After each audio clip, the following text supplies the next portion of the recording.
And that could be the source of many health problems you have.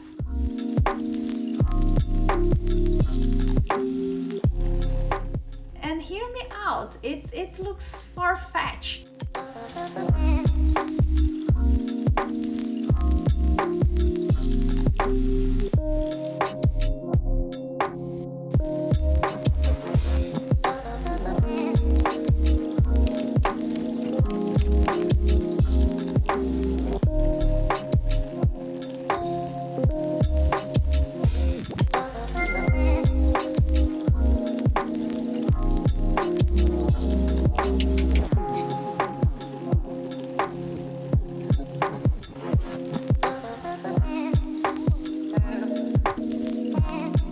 Morning and welcome to my Wednesday. So if you're new here, nice to meet you. I'm Luciana Couto, a health coach and wellness influencer. I don't like to tell you what to do, but inspire you to live a healthy lifestyle. So a lot of people have been asking me about snacks. They are telling me that they are snacking a lot, therefore they are eating too much. So I decided to talk a little more about that with you today. Before anything, let me tell you, I'm not gonna give you hacks regarding how to not eat snacks or how to have healthy snacks. This is another conversation for another day, but I'm gonna tell you why you crave for snacks, because understanding that is gonna help you to tackle this issue in a more meaningful way, and actually in a way that it's gonna work once and for all.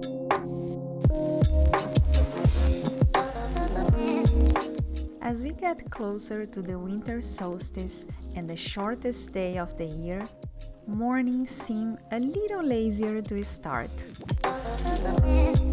I enjoy spending a few minutes sipping my coffee by the window,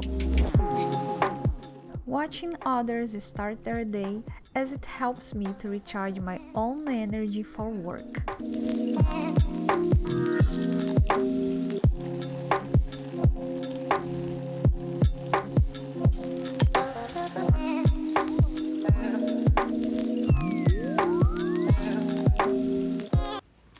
So let's talk about hunger cues. A lot of times clients come to me because they think they have a problem like eating all the time, snacking, and they think it's something super complicated that is happening to them. And sometimes, most of the times, I would say, it's just a matter of paying attention on what we are eating, because sometimes we are not eating enough. Actually, let me rephrase that. Not that we are not eating enough, but we are not eating enough nutrients. And every time our body needs nutrients, it's gonna ask us. If we have a diet based on processed food, for example, we are going to be always hungry. Not only because we don't deliver the nutrients our body needs, but also because usually this type of food is made of simple carbs, aka sugar, and that's the problem. So when a client approach me asking what should they do about it, I don't tell them eat this instead of that. I start by trying to understand what they are eating, and you can do that by yourself. Of course, the best approach here, the best solution would be tracking your macros or at least your food for a couple of days so you can see patterns there.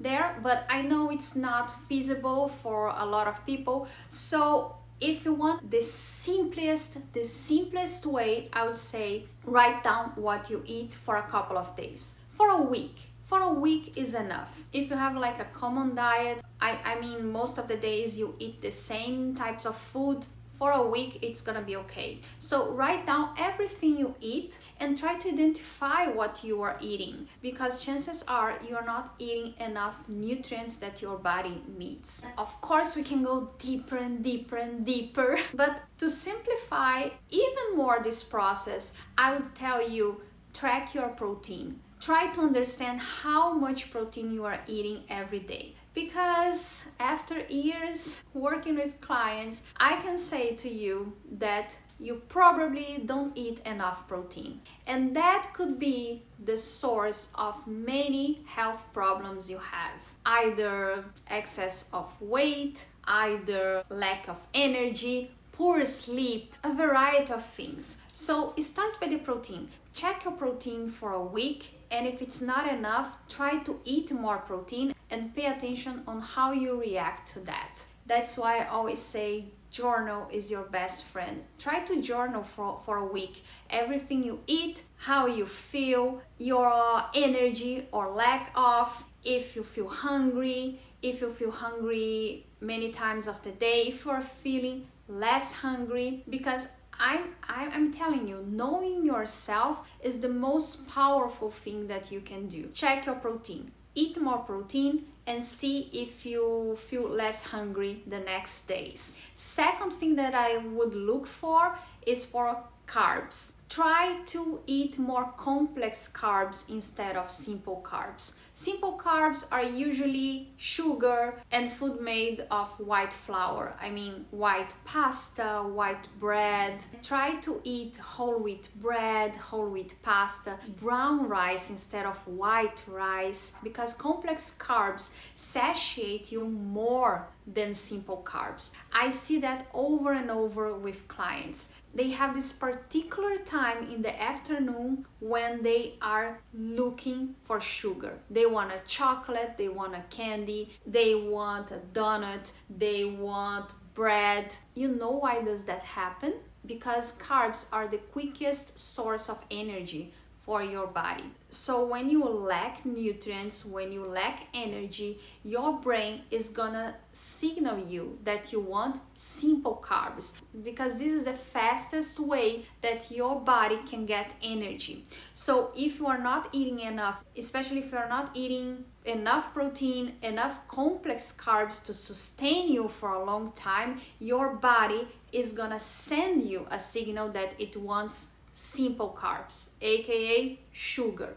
And that's why you want sugar so badly in the afternoon, because you didn't eat enough for breakfast, neither for lunch, and by the afternoon your body is desperate and it's gonna beg you for a donut or for a chocolate.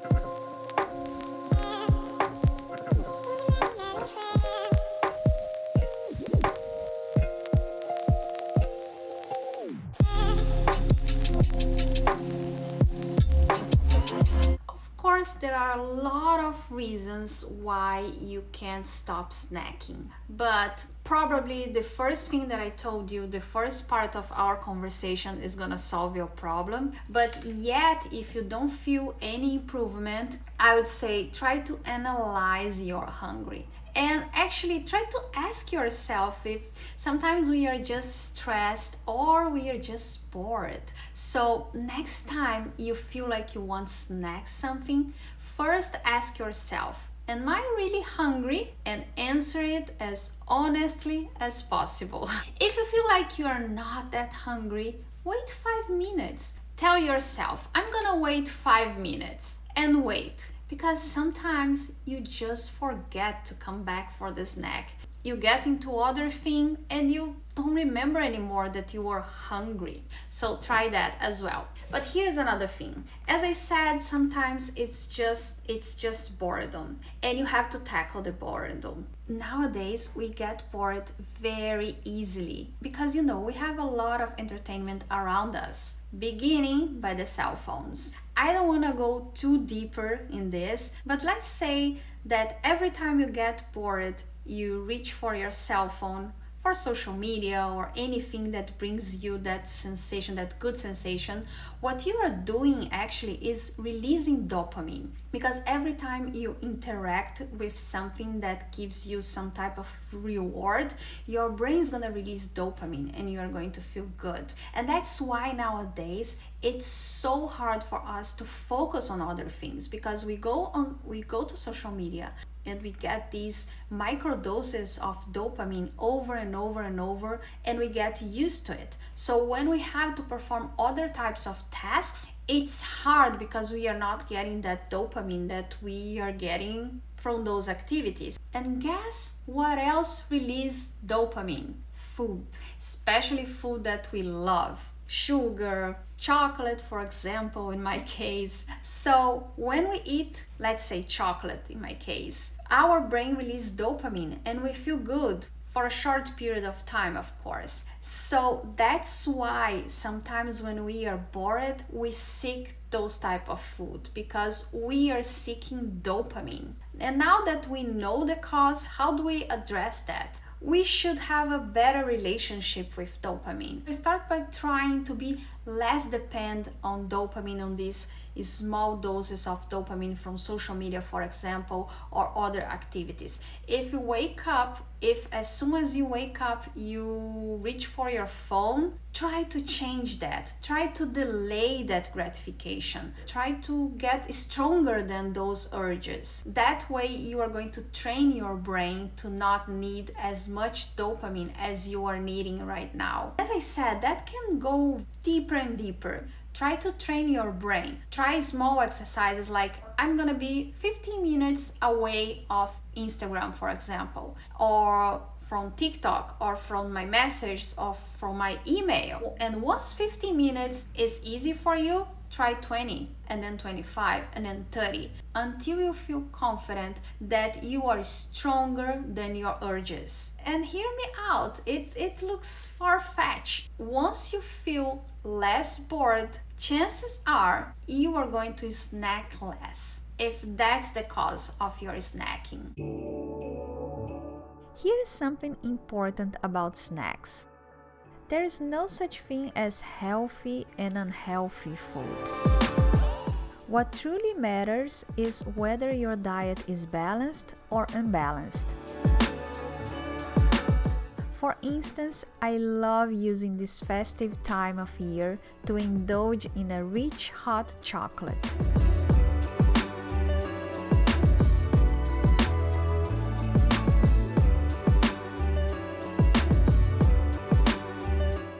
It might sound counterintuitive for a health coach, but it makes perfect sense within the context of my diet.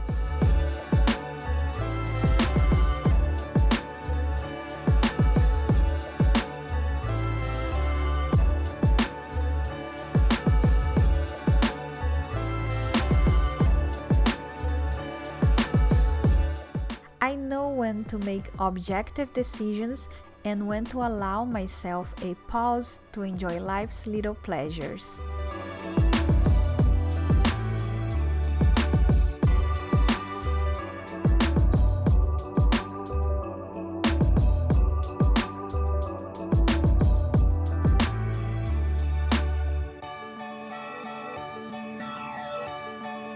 And after I told you all about boredom and why it's important to endure boredom, what about meditating? Meditate in the morning, like 10 minutes. Train your brain to stay still for 10 minutes or 15 minutes every morning, and that's gonna help you to be less anxious to get instant gratification. Another thing, stay away from the screens early in the morning. That's crucial.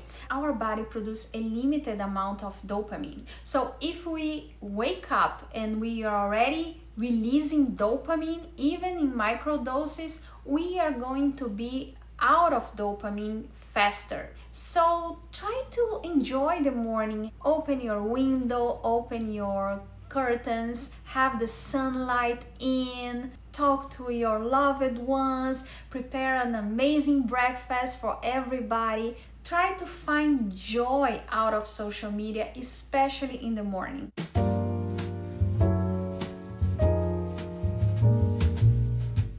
Here's a practical example of a balanced diet.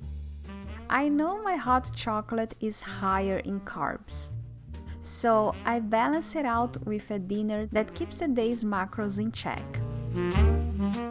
My tip for you, the simplest way is to focus on protein, which is exactly what I did. I started by roasting chicken, one of the best sources of protein you can find.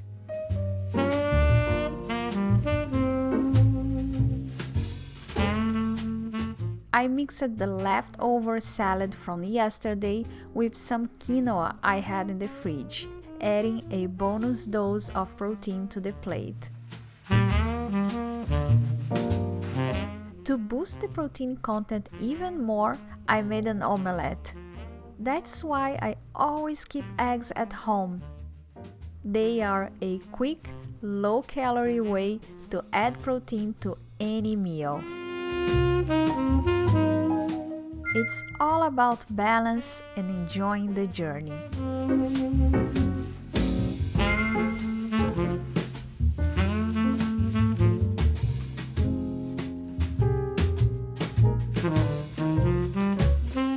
I wrote a novel in less than a month. And if you are curious about my process, watch this next video.